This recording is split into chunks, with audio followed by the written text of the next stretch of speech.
Welcome to Crash Concepts, where the economy, energy, and the environment are explored. Up next, fresh ideas and insights into the factors that are driving the world and shaping your future. Presenting information you can't afford to live without, here's Chris Martenson. Welcome everyone to this Peak Prosperity Podcast. It's February 7th, 2018, and I am your host, Chris Martenson. Energy is everything. My background as a scientist from the biologically oriented field of neurotoxicology allows me to see this very clearly. All organisms grow into their available energy. You see that in how trees apportion their canopies and light gathering strategies, how predators and prey balance themselves out, and how yeast and bacteria exponentially exploit their culture media. Are humans really any different? No, we're not. What we've done is take hundreds of millions of years of ancient sunlight and very rapidly converted that into extremely useful mechanical and food energy to drive our own population expansion and industrial growth. Given that between 10 and 20 or more calories of fossil fuels are secretly hidden in each calorie of food that you or I eat, we really should have a crisp, clear plan for how and when we're going to either run out of or self-wean from fossil fuels. Now, as soon as you look into this topic with even a tiny bit of curiosity or rigor, all sorts of very tricky questions and worrisome complexities pop up. Now, one of the most critical and central of all questions concerns the energy that we get back from our energy extraction efforts. Today, we're going to be talking with Dr. Charles Hall, Professor Emeritus of the College of Environmental Science and Forestry, and a critical early pioneer and rigorous researcher of energy, oil, biophysical economics, and especially energy returned on energy invested. His career has been so productive that his curriculum vitae is 49 pages long. It's packed with publications, books, and awards. I cannot overstate the importance of the body of work that Dr. Hall has bestowed to the world. Dr. Hall, I am beyond excited to welcome you to the program today.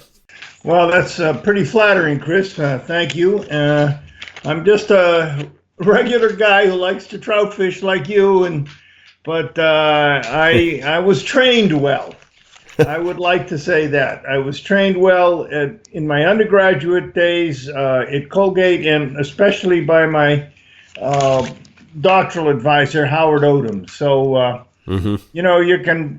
that's one thing a teacher can tell you, that you can take some rather ordinary clay and get a good advisor, and it can make a hell of a difference. And that certainly happened with me. Well, fantastic. Since we've met, can I call you Charlie? Sure, everybody does. All right, Charlie. Most of my listeners, they're already familiar with the idea that energy returned on energy invested, or EROEI, or EROI, is important, but for everyone's benefit. Familiar or not, can you please explain EROI and why it's important? Sure. I might start by discussing briefly how the concept came about. I'm an ecologist. I was trained as an ecologist and as a natural scientist. Physics, chemistry, geology, all that kind of stuff, and biology, of course. And I did my PhD on the energetics of fish migration. I worked in a small stream in Duke Forest, North Carolina. I was at University of North Carolina. And at that time, the idea was that fish had home ranges and they didn't move. And I put what are called weirs or fish traps into the streams and found that the fish were moving like crazy. And so I came up with a process for looking at how much energy the fish used in their migration and how much they or their descendants would gain from the process of the migration. I later extended this to salmon moving out in the ocean and so forth. And what I found was that for every calorie or joule that the fish invested in migration, there would be a return of at least about 5 calories or joules from the process. In other words, it looked like a good energy investment. Now, that was perhaps not a perfect study for this, but it got me thinking in terms of organisms investing energy into their life history processes, and that's true everywhere you look once you're a little bit trained to do so. For example, if you walk on a path in a deciduous, in a pine forest, and if you look at where the boughs of the tree are, you normally find that in the path or road that you're walking on, the boughs are much lower on the tree than on the other side. In other words, when a bough on a pine tree cannot pay for, through photosynthesis, its cost of being there, the tree clips it off. And you can see this very clearly if you go out in almost any forest, and especially in evergreen forest. It's very clear. Now, the point is that these energy investment ideas are everywhere in nature. They're not just here and they're not just there. And in my books, I give many other examples.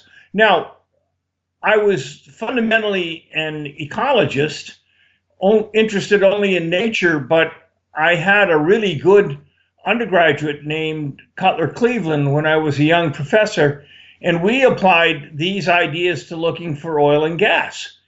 And I was astonished to find out that it would take, for the United States oil and gas industry, your energy return on energy investment was not that high and declining rather rapidly, even back then in 1980. And we were even on the first page of the Wall Street Journal with this paper that we wrote that was published in Science. And so this began my process of looking at the energy cost of all kinds of things and the energy gain from that investment, because that's what organisms do, or that's what humans do. Certainly business people know about investments, but you've got to realize that any time that you're investing not only money, you're investing energy. And in fact, we consider money to be a lien on energy, a promissory note on energy. So if, for example, you buy in New York City a bagel for $1, what that has meant is that bagel cannot possibly get there without the use of a considerable amount of energy. And that energy is, for example, energy is used in Louisiana to take natural gas and turn it into nitrogen fertilizer, and then it's put in a barge and barged up the Mississippi River to Nebraska, and then a tractor spreads it on a field, and then it plows up the field and plants wheat seeds, and later comes along and tills the soil and maybe takes care of the weeds or whatever, and certainly harvests it. And then more energy is used to take the harvested wheat and grind it up and turn it into flour. And then they put it in a sack and put it on a railroad train and ship it to New York City. And there somebody boils a pot of water to cook the bagel. And they use electricity to mix the batter. And then they put the bagel into a pot of boiling water to cook it, and there you have a bagel. Now, that would not have taken place without the use of energy at every step, and that same is true for everything that goes on in our economy. Everything that goes on in our economy requires energy for it to take place, and so we've examined that for a long, long time, using the concept of energy return on investment for getting the fuels to start with, and then later we've developed this into a whole approach to economics called biophysical economics, and I'll put in a plug for my new book, Energy and the Wealth of Nations, an introduction to biophysical economics, that's available from Springer, and will be out almost as we speak. And all of these concepts are developed in excruciating detail there. All right. So this idea that it seems very basic. It seems really intuitive. It seems fairly obvious once it's laid out. This idea that if you're spending more energy, whether you're a salmon or a potato farmer, then you are returning from that effort, you starve. You end up going bankrupt, energetically at some point.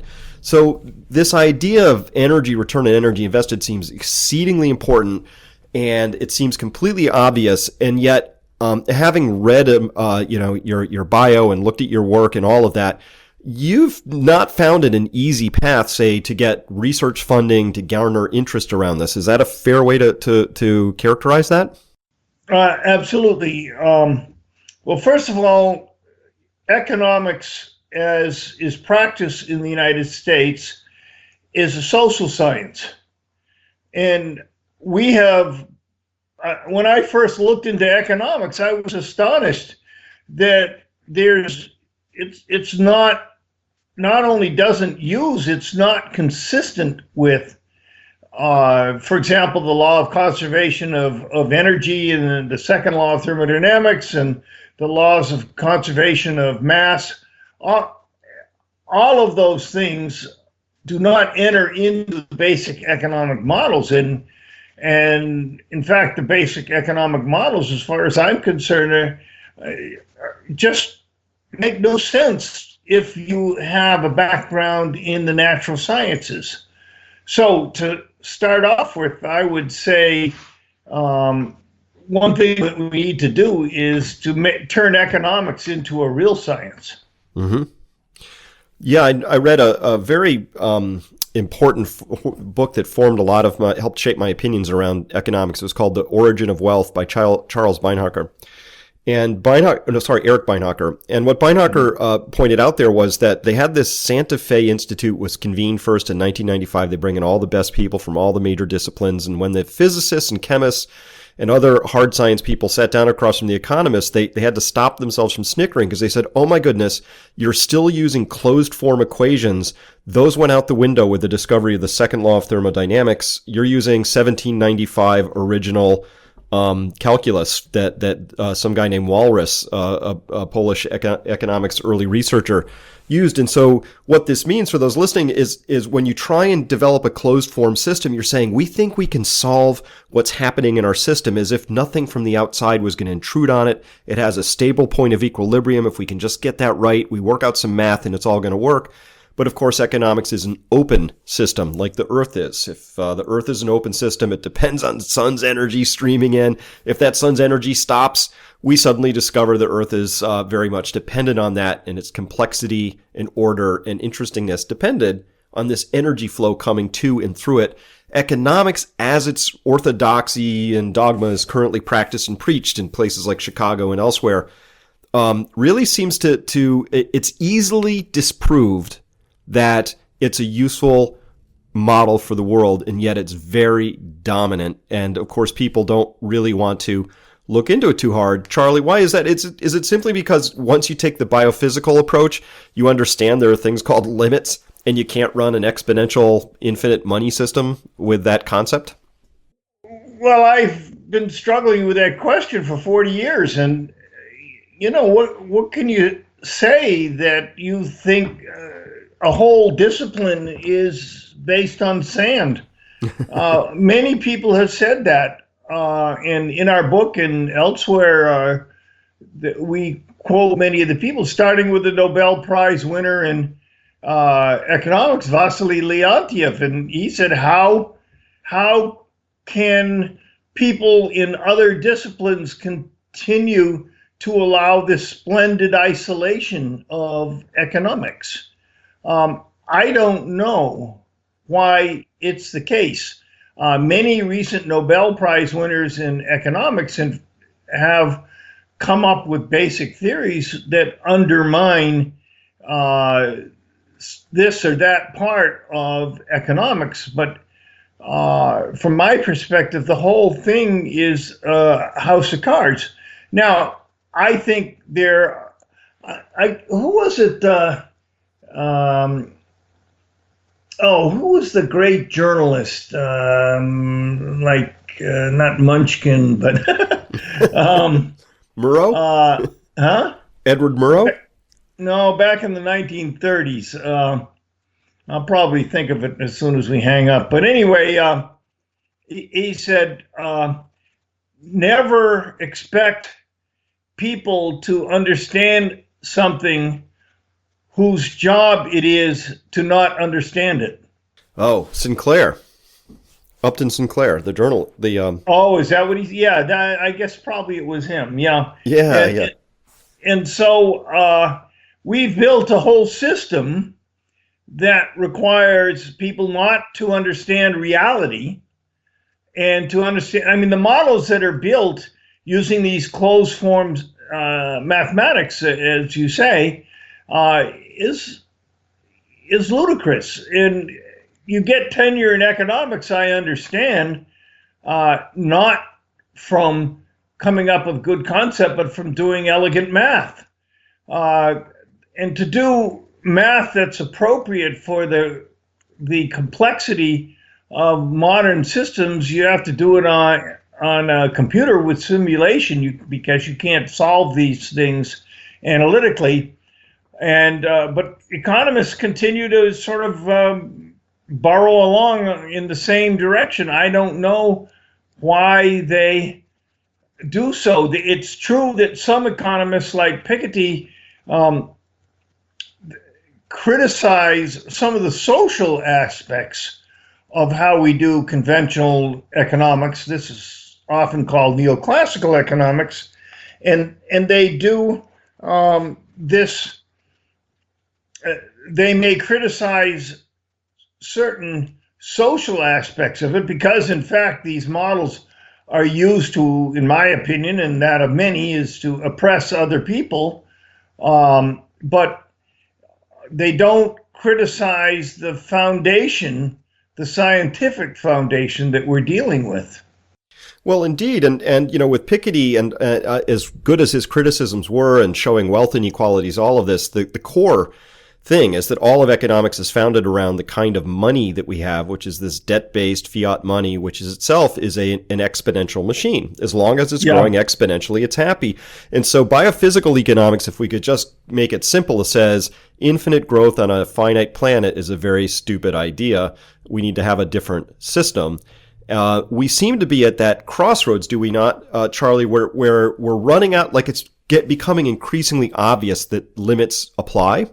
And we're hitting that bumpy plateau of energy output on a total basis. It's getting really harder to get more net energy out of the system at this point.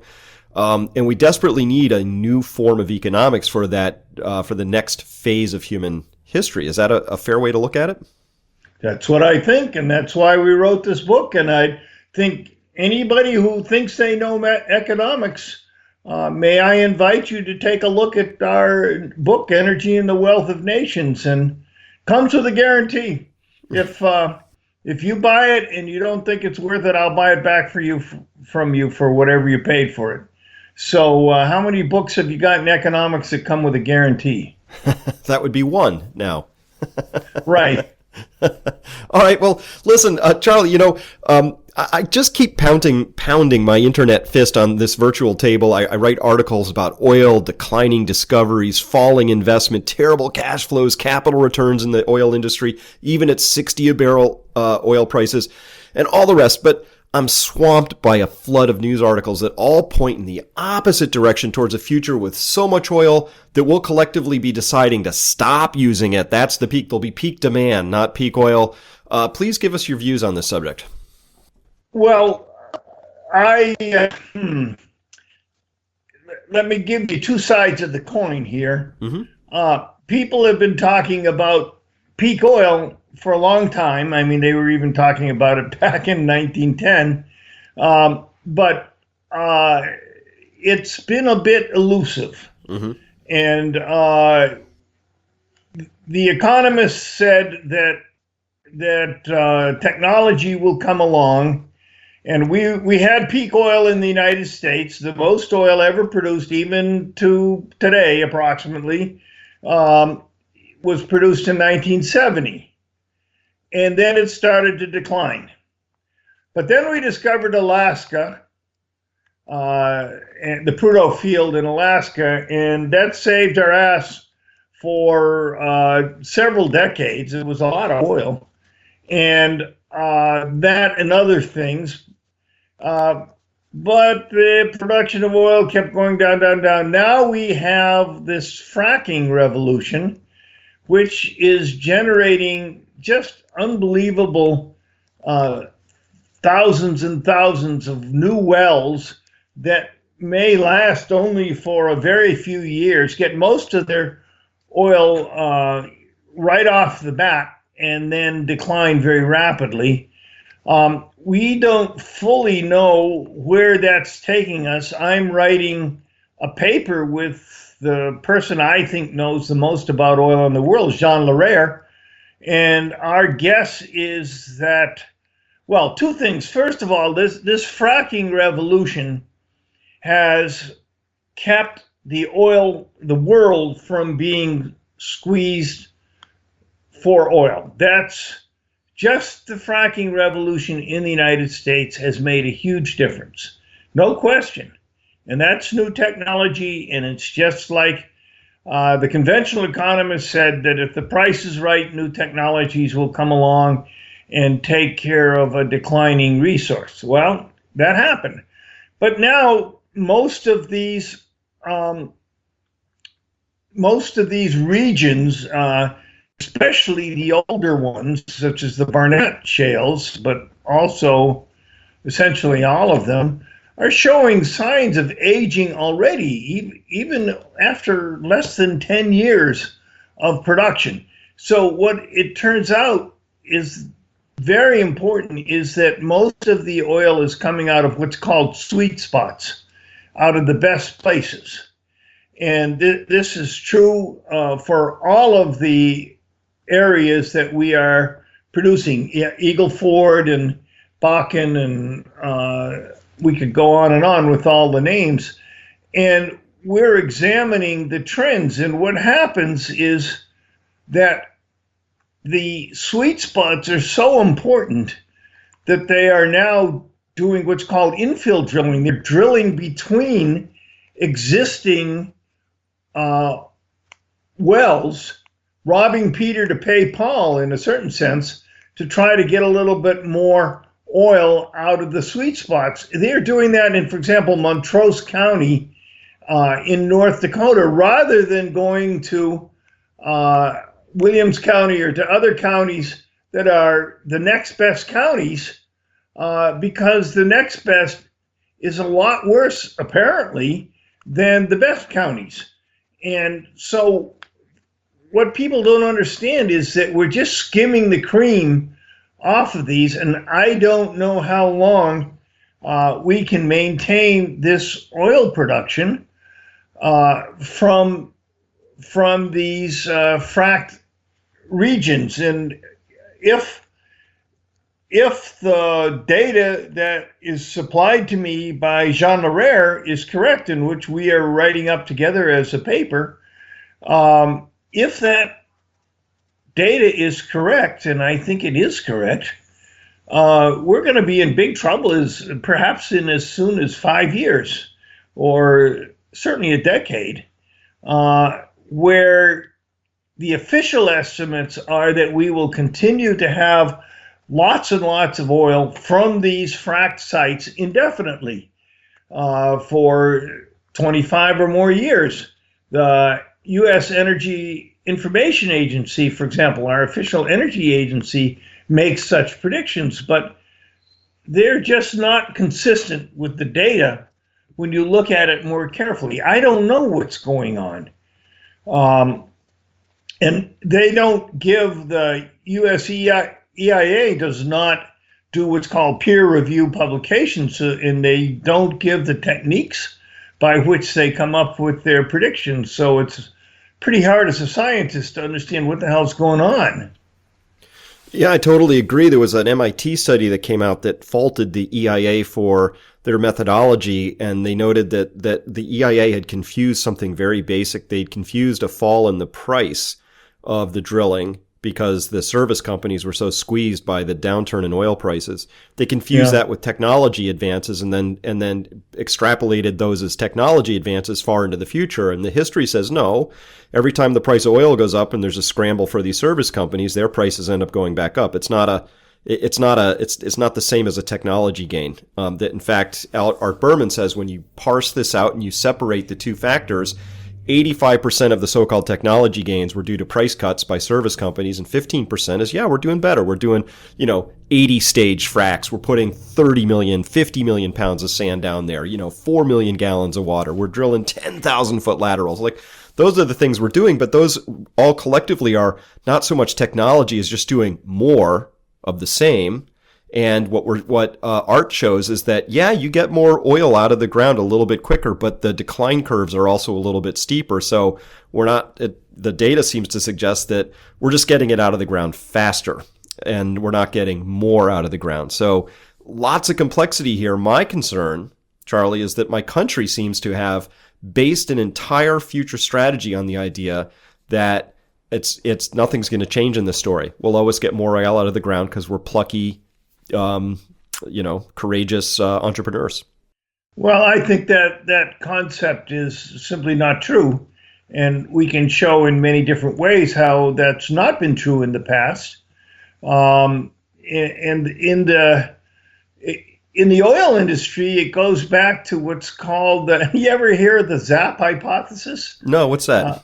By Hubbard. M. King Hubbard was the original guy who analyzed the long-term production of oil, and ZAP was that was really the guy's name, who had come along before him, and he was a pretty good oil analyst, but he had assumed that this was back when there was just conventional vertical wells, and he had assumed that the wells would continue to produce, or that we would continue to find oil at the same rate, barrels per foot, say 120 at that time, that we had in the past. And Hubbard said, no, that's not true, because we got the best stuff first.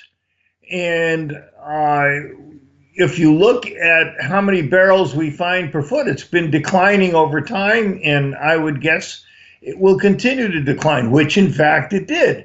But now, in effect, the people who are making the estimates of oil and gas from the fracked areas are assuming we will continue to find oil and gas at the rate that we found it in the past, where in fact the data indicates the opposite. And so this means a declining energy return on investment and lower and lower returns, which has got to be reflected eventually in lower economic returns. That unless the price of oil goes way up. Now, if the price of oil, that can go up indefinitely, but at some point, you got to realize that every time you use more money to get a barrel of oil, you're using more energy to get a barrel of oil. And what that means is at some future point, it's going to take you a barrel of oil of energy to get a barrel of oil out of the ground. And obviously that's not, and it's going to be long before that, that is no longer an adequate time to continue with your production of oil. And what happens then? Now, it's not that I know these things for sure, although there's an awful lot of people that I have a lot of respect for that are doing these analyses. It's that this concept is not taken into consideration by our official energy experts.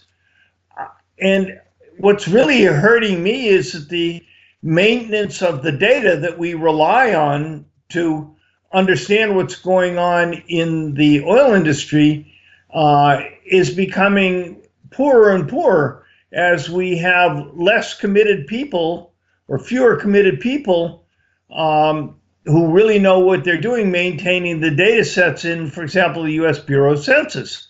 So we need, it's not a lot of money, but we need some millions of dollars invested into maintaining good data and then analyzing it properly. And this is probably the most important thing about the future of the U.S. economy, how much energy we have available. And we don't have good people in our government or in our private industry that are well funded by the government that are analyzing these sorts of things. What's happened is that there has been a selling of neoclassical economics, of market economics, as if this were the only answer. That all you have to worry about is let the free market do its thing and everything will then be somehow perfect or the best of all possible worlds or something like that. And this is absolute crap. And so I don't know. The United States, I feel, in many, many ways has been sold a bill of goods about the virtues of the market system. That's a different discussion. I think you should probably interview June Sequeira sometime on that issue, but that's a different thing. All right, I've noted that, and to turn potentially to a country that handles things a little bit differently. I have I've been serving on a UN panel on sustainable energy, handing out an award, and what's important about that story is that there are a number of Chinese nationals on this panel. And I can tell you the quality of the conversations I have with them is very, very different. They're very scientifically literate. They're trained. They understand that things like limits happen. They understand how important this is. And I note here that you've co-authored a book titled The Chinese Oil Industry, History and Future.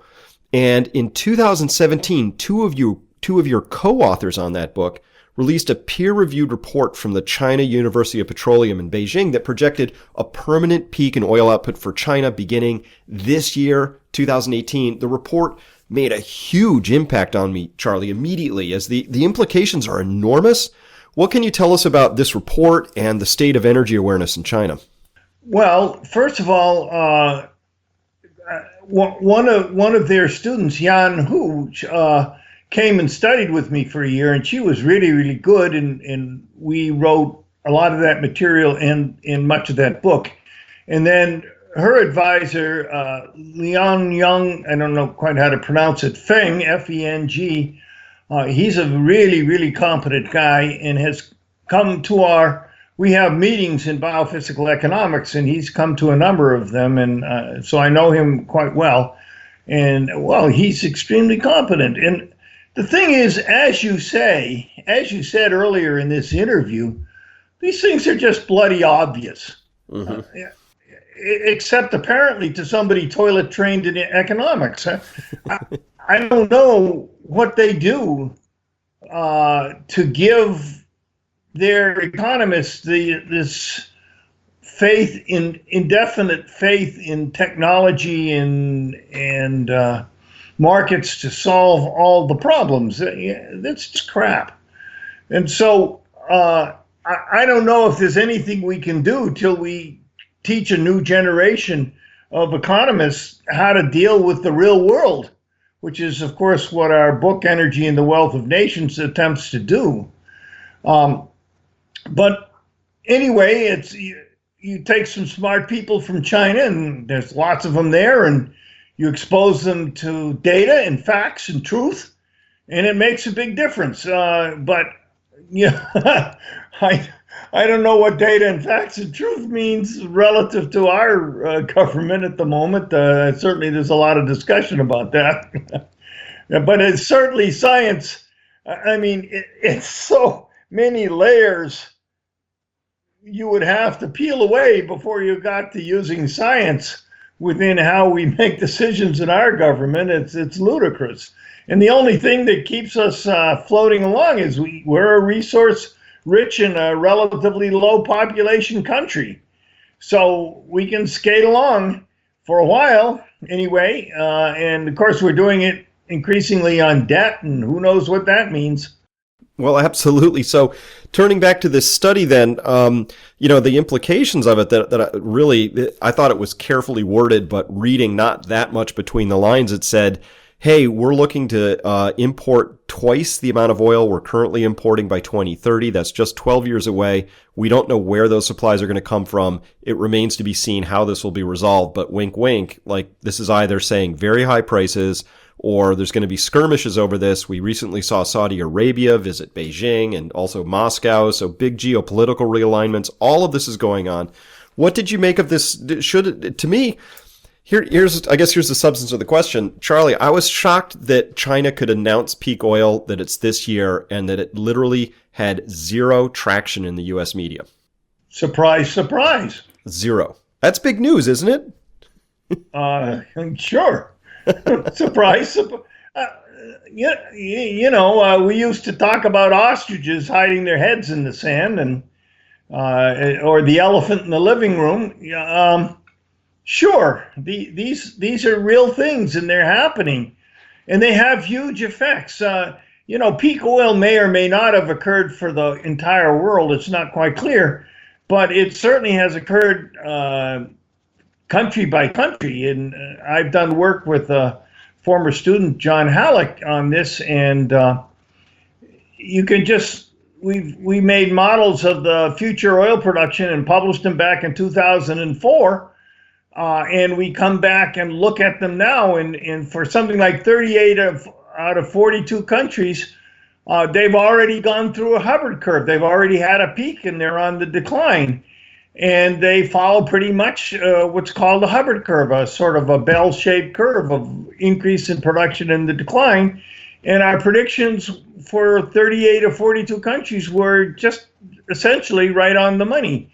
So it's happening. It's occurring all around the world, and it hasn't happened yet for the biggest countries like Russia and Saudi Arabia, but it could any day. And then what? We don't have a plan B. And for these countries where it's occurring, there's a really fine book by a guy named Nafiz Ahmed on what are the political implications of these patterns, of these physical patterns. And so where you had a peak in oil in Egypt, in Syria, in Venezuela, in Nigeria, just for example, and there are other countries, political chaos follows. It's just a really amazing analysis. And so what we're having all around the world, and even Thomas Friedman, he's a journalist who writes for the New York Times. I don't always like what he says, but he had a really good one on Iran just a few days ago, and with respect to water. And he said, well, if you want to understand the Middle East, you got to study Arabic, you got to study Farsi, you got to study, and he lists some languages, and he says, but you also have to study environmental science, because that's what's going on. That's what's driving what's going on over there. And it's only going to get tighter with respect to energy, with respect to water, with respect to soil. You've got a huge population increases, and you don't have any more fertile land, so you don't have anything for young men to do, and they're just going to cause trouble. Mm-hmm. And he develops this beautifully in his book, and I think he's right on the money. And so what's going to happen is this spreads into more and more countries around the world. Well, I think you can guess. Mm-hmm. I think a mistake that's been made in the past is as if all these resource crunches were going to happen for the world as a whole. No. They're playing out one country at a time. And I think we see the results, and it's just making more and more of the world unstable, especially where populations continue to grow. So, for example, in a country like Syria or Egypt, which were, medium oil-producing countries, during the time period when the production of oil was increasing, this brought a lot of money into the governments, and to the economy as a whole, and times were good, and people had large families, and they had lots of kids, and they didn't realize that the prosperity was due to the increase in the amount of oil that allowed their economy to operate better and better and produce more food, et cetera, et cetera. And then when you reach peak oil and it starts to go down the other side, you get the rug pulled out from under you. The oil production increase had, in a sense, put the rug under you, had made life comfortable, relatively so. And the response of humans is always to have more children. And then when that rug is pulled out from under you, people are really pissed off, and then you get all the trouble that we have where we look all around the world and find these highly populated people with very unstable circumstances. And it means that where in the past different ethnic groups could live together in relative peace, increasingly when there's not enough land because there's just more and more people, then the ethnic tensions are enhanced. It's terrible. And so a lot of people, Charlie, pin their hopes on alternatives. We're going to go to renewables. I want to ask you now, and specifically about solar photovoltaics. People think there's a future filled with clean and abundant energy if we could just, use solar.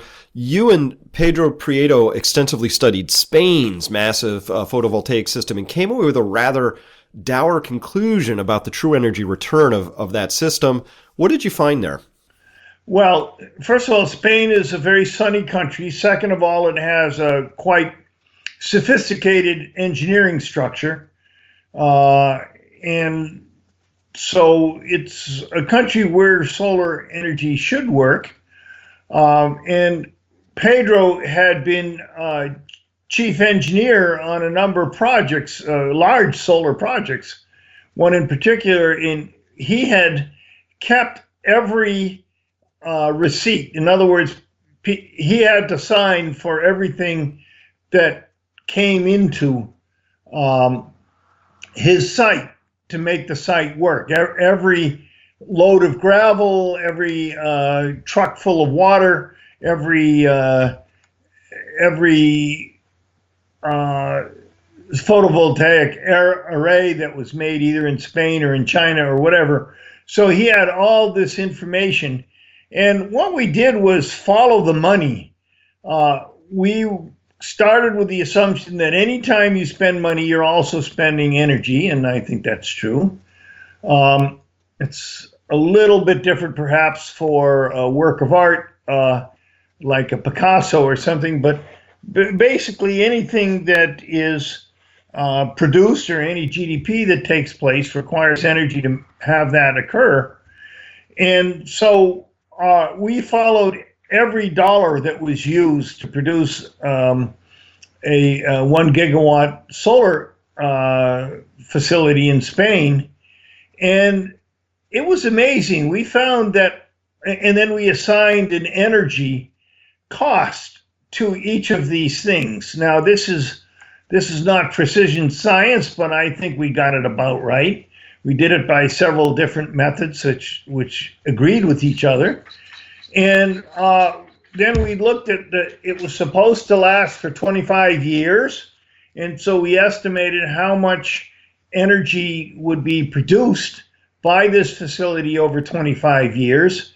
And we compared it to the energy that it costs to make everything that was used, including business services and bulldozing and fences and security systems and all of this stuff, how much was used to generate the facility, and found that the energy return on investment over the lifetime of the project was only about 2.4 to 1.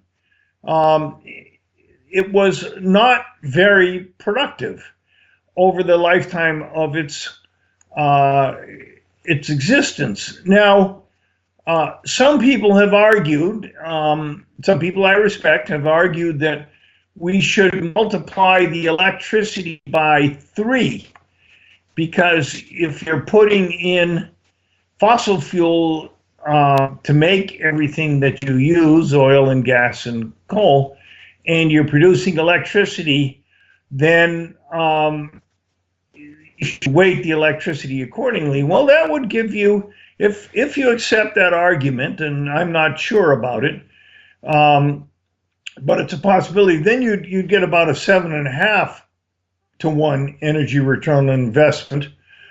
But that doesn't yet include for the fact that the sun doesn't shine half the time, or more than half because of clouds. And what do you do during that time period? So you have to build backup systems or storage, and this is true also, or maybe even more so for wind turbine systems. And when you do this, the energy return on investment is positive, but it's not really great. So I think an important question for the future will be to sort out these questions. Can a renewable system replace oil and gas? Quite frankly, I don't know. I don't think so. Can it replace a quarter of our energy? Maybe. Right now, you have to realize that all the wind turbines and photovoltaic systems we have produce only about 2% of the energy used by the U.S. and in the world. And in the meanwhile, while we're building all of these solar systems, which are very energy intensive to build, and you have to put in all the energy up front, or most of it, in the same time, our use of fossil fuels continues to increase. It's a little bit irregular, and maybe it's slowed down a bit, maybe it hasn't. But it's not clear that we're displacing our fossil fuels systems with solar or just adding to the mix. These are questions that we need to be thinking about much more seriously. The problem with energy analysis that you hear out there, and maybe including this one, I don't know, is that people tend to already have their conclusions, and then they use science or something like science to defend the position that they take. But good science works by generating and testing hypotheses. And so you might have an hypothesis that renewable energy systems can replace fossil fuel systems, or replace a quarter of them, or whatever you want to say, and then approach it as examining the hypothesis rather than having your answer beforehand and arguing that it's this way or that. So quite frankly, Chris, I don't know for sure. I think that we're likely to be really blindsided by the decline of oil and gas in the near future. The people such as Moore, M-O-A-R, who have examined the long-term future of fossil fuel availability, we're going to be within a generation. We're probably going to be faced by severe restrictions in all of our fossil fuels, in oil and gas and even coal. And the same people in China are talking about peak coal in China. Now, peak coal in China, because there's lots of coal left, but it's in deep mines and thin seams. It's very hard to get at. So I don't know. May you live in interesting energy times. Well, that's certainly true. You know, I very recently read another EROEI study on the solar arrays in Northern Europe. It was by Ferroni and Hopkirk. Came to even more dire conclusion than you did in Spain. Now, this is Northern Europe, of course. They came up with a net EROEI of less than 1, clocking in at 0.82. I liked the study. They had pretty broad boundaries. They included all sorts of things that most people overlook. It's not just how much went into the panels versus how much came out, but of course the installation, the maintenance. Some of them break. They have to be cleaned. You need a security guard. There's a fence around this place, all that stuff, right? Yep. So So that's for every solar array installed in Northern Europe, presumably any place else with similar insolation levels. That it means humanity actually loses ground. These are energy wasting, not generating systems. We feel good. We plug our Teslas in. We tell ourselves a nice story that this is going to save us all. But this study and yours and others that are coming out are really starting to give me a consensus that says this solar's not a slam dunk. If we have to really understand that it doesn't make sense in some areas at all, and I don't know yet that we've proven that it makes sense any place really. Well, I have it friends might that are pro solar who would argue otherwise.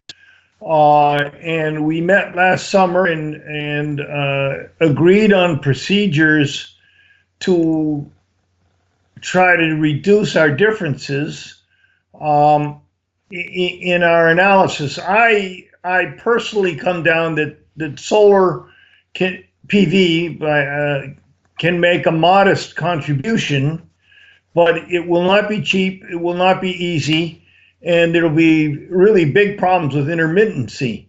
I quite frankly think this is another question that hasn't been well resolved yet. And my colleagues who have this view agree with me on that. We don't really know the answer to this. There are some people at Stanford University, Jorgensen and DeLucci, I think, who think it's a piece of cake to replace all energy with renewables. And there have been a whole group of very distinguished scientists, 120 of them signed something saying that the world should not be fooled by their analysis, that there are many problems with the analysis that they did. I mean, here's really, really important science for the future of mankind, and it's hidden off in corners of academia, and it's not particularly supported or not at all supported by government research, and it's just insane that we are not paying a lot more sophisticated attention to this.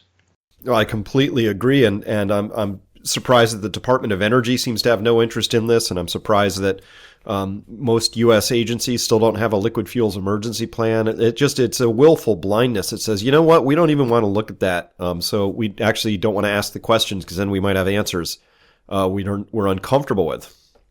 I think that one of the reasons is that there has been, when I grew up intellectually in the 60s and 70s,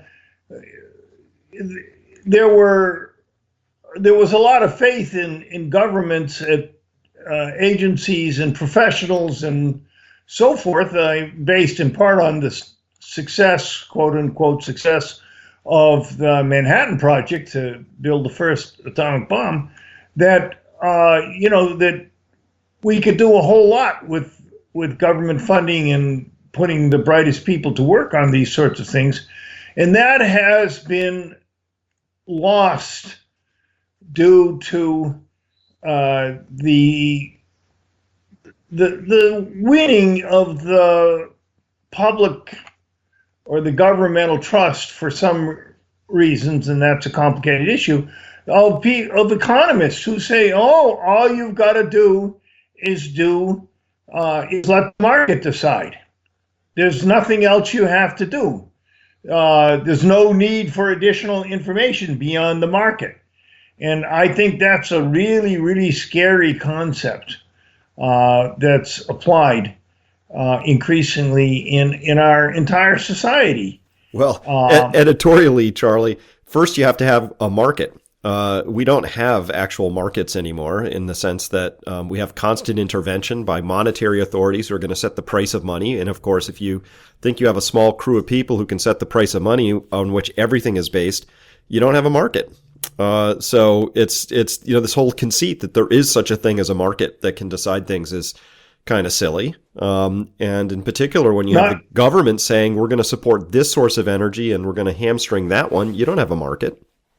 Not to mention the fact that if consumers are making the decisions, then our whole economy is being driven by the desires of 14-year-old teenagers in our malls. It's just ludicrous. And in addition, their tastes are being manipulated by advertising. Yeah. It's just, to think that we have a free market is ludicrous. I know. Hey, so Charlie, I'm really interested in how people can follow your work, buy your books, of course, find those, or any of those of your colleagues or prior students who are advancing your fields of inquiry. Where should people go who are now intrigued and say, yeah, I should know more about these topics? Okay, the first thing you can do is just Google Charles Hall Energy, and that connects with a bunch of my stuff. And we have a new society called the International Society for Biophysical Economics, and these Chinese folks are very much involved in that. So you can email me, chall@esf.edu, and we'll put you on the mailing list of that. I have both an energy listserv and a biophysical economics listserv. Obviously, we put everything we've got into a big book called Energy and the Wealth of Nations, An Introduction to Biophysical Economics by myself and economist Kent Klitgard. And so it's all there. And we have a smaller book that's called Energy Return on Investment, a means of integrating biology, economics, and sustainability. And that's only a little bit more than 100 pages and gives you the essence of all of these arguments. And we have a journal called Biophysical Economics and Resource Quality. We call it BERQ, Biophysical Economics and Resource Quality. And I'm a co-editor of that. And so we've got relatively up-to-date papers there. I have to say, Chris, that there is a lot more research that's being done on this stuff recently. I get some very interesting email about EROEI and somebody who's applying it for their PhD thesis or something in Europe or something else. I get an email several times a week, sometimes I think every day. This is my third interview this week, for example. So I don't know. I can't, as I told my 102-year-old mother a few years ago, I said I've become a micro celebrity. So that's about all I want to be. Thank you. So I hope you're not too successful. But it doesn't mean that there's a lot of people that once you read this, once you get it, you think, like you say, duh, it's so bloody obvious, It's very straightforward what we're doing. Now, the details can get complicated, but it's very straightforward. And so you can get your access. Okay, let me summarize what I just said. You can join our society. You can Google Charles Hall Energy, and that leads you to all kinds of stuff. Join our society, buy our 2 books, look at the journals we have. I will certainly answer any email that's sent to me, or I try to. It's getting a little bit ridiculous sometimes, but there are many other people that are beginning to think this way, and a problem has been that we thought we were putting all of this together in something called the International Society of ecological economics, not biophysical economics, but ecological economics. But I feel that this society in the journal sort of turned away from asking very fundamental questions about how we do economics and focus mostly on putting a price tag on nature in various ways. Now, I don't say that I think this is bad, but I don't think this is the main question that we should be dealing with. So one thing that's pretty interesting to me is that in our International Society of Biophysical Economics, we have an increasing number of people from the financial world joining with the scientists and environmental people to ask these questions, because many people in the financial world are unhappy with the economic tools that they have at their disposal, and are coming to our meetings to try to learn about how we go about doing biophysical economics. Mm-hmm. Well, thank you so much, Dr. Charlie Hall, for first pioneering the field of energy return on energy invested, and for persisting, even though the funding was a challenge through the years. And please know that I and all my listeners deeply value your contributions here, and your work will stand the test of time. And I want you to enjoy your well-earned retirement. I wish you all the best with trout fishing, and thank you so much for being on our program today. You're welcome. Bye-bye, Chris. All right. Goodbye.